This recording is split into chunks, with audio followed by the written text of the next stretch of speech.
Savez-vous faire la différence en italien entre sono et sono? Bien que ces deux mots se prononcent pratiquement de la même manière. Savez-vous distinguer le verbe suonare du verbe squillare? Ces deux verbes partagent la même traduction et presque la même nature en français, en l'occurrence le verbe sonner.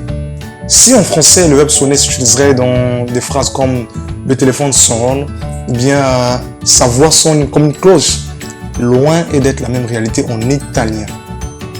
Qu'en est-il du verbe propositionnel prescindereda? Tous ces éléments vous seront détaillés le long de cette vidéo.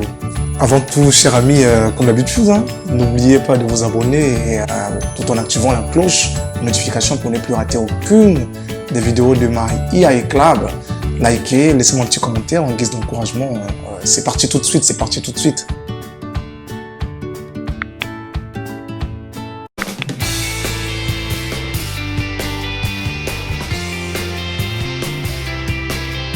Les gars, installez-vous bien. Ensemble, nous allons suivre une conversation à l'issue de laquelle deux expressions seront exploitées. Mais nous n'allons pas non plus nous empêcher de faire une petite analyse avant de suivre la conversation. D'une manière générale, on attribue le verbe suonare aux instruments, à la voix humaine, au chant, etc. et à bien d'autres bruits externes. Tandis que le verbe squillare s'inscrit dans le cadre des bruits essentiellement électroniques. Mais toutefois, ces deux verbes ont toujours fait l'objet d'un léger débat entre les linguistes. Certains disent que squillare est plus spécifique que suonare.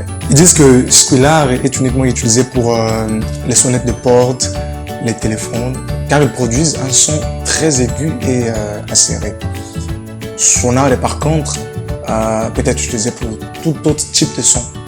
D'autres disent que squillo, qui vient de squillare, est un son aigu, répété à l'identique provenant d'un appareil électronique. Je vous donne un exemple tout de suite. Ti faccio uno squillo quando ti arrivo sotto casa. Ti faccio uno squillo quando ti arrivo sotto casa. Je te passe un petit coup de fil dès que j'arrive en bas de chez toi. Du coup, ils disent, par exemple, si votre téléphone est réglé sur la musique, votre téléphone ne sonne pas, mais émet plutôt un son. Et c'est la même chose avec les instruments de musique. Les instruments ne sonnent pas, les instruments émettent des sons. Du coup, pas de squillare. Squillare reste donc ici le cas, sinon le son typique des téléphones et des interphones. Attention, attention, lo squillo, c'est aussi une bague, un anneau, lo squillo, lo squillo. Lo squillo est aussi un nom invariable à la fois masculin et féminin. D'où una squillo,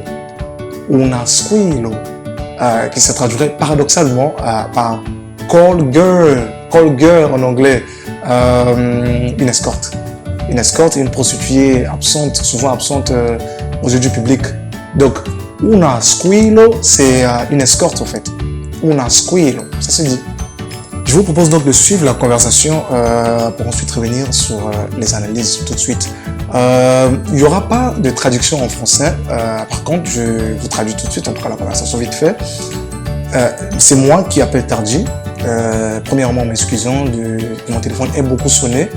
Du coup, il me dit, bah t'inquiète, je suis là, en tout cas, je suis fatigué, je reviens à des courses et puis en même temps, j'ai le sommeil, je dois retourner à l'université et puis voilà. Une petite conversation, en tout cas, c'est parti tout de suite avec la conversation.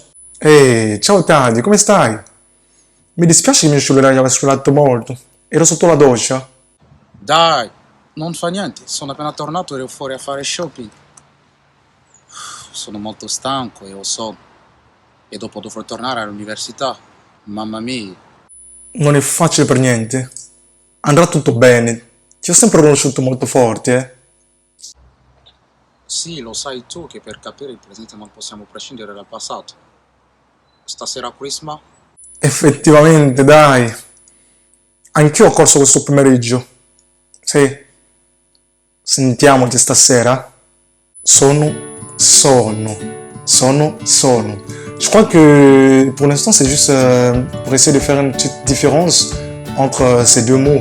Sono avec un seul N, c'est tout simplement la première personne du singulier du verbe être, essere. Le verbe être en italien, essere.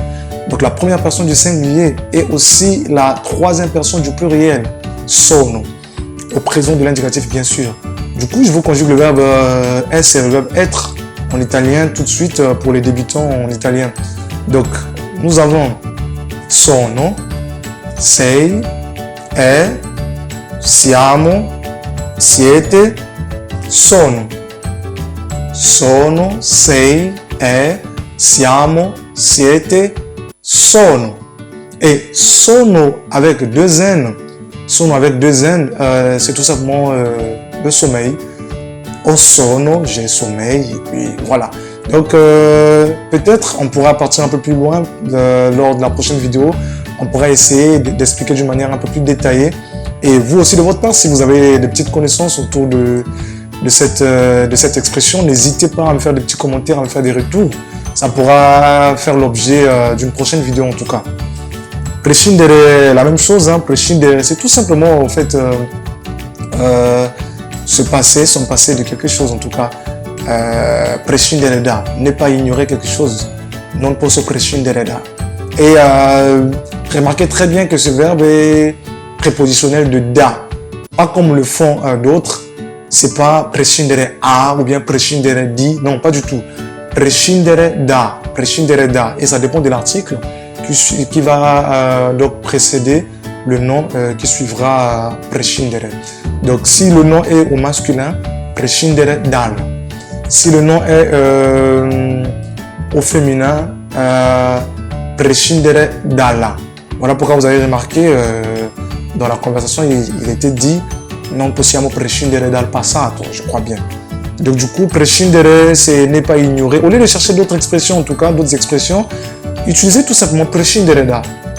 Prescindere da, et puis voilà, ça le fait.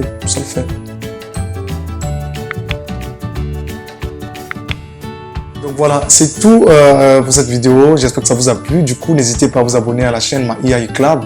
Partagez le contenu à vos proches, à des amis, en tout cas à n'importe qui.